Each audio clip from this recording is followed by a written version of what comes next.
Kayong dalawa ay aking ipinapahayag bilang mag-asawa sa kapangyarihan na pinagkaloob sa akin ng Diyos bilang mamahayag ng Ebanghelyo at pinagkaloob ng gobyerno ng bansang Pilipinas ang kapangyarihan para mag-solemnize ng marriage ay aking kayong ipinapahayag bilang bagong mag-asawa. Okay.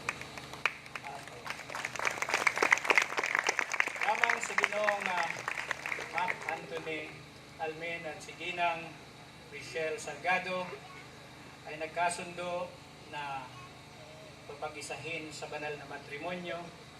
Ngayong hapong ito ay aking po silang ipinapahayag na bagong mag-asawa. Ngayon, harap kayo sa isa't isa sapagkat yan ang hinihintay ng marami. You may now kiss the bride. Dali mo na, alis ako para maganda ang view ninyo. Tagalaan.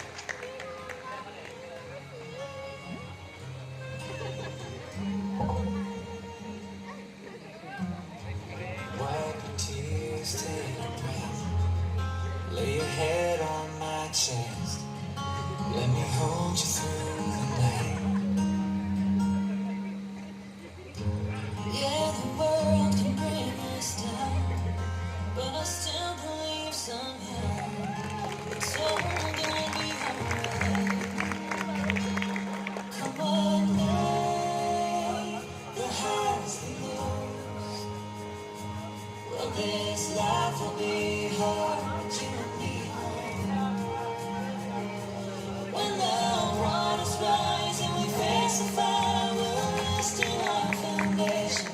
Hand in hand, on our knees, nothing between us. You and me and Jesus.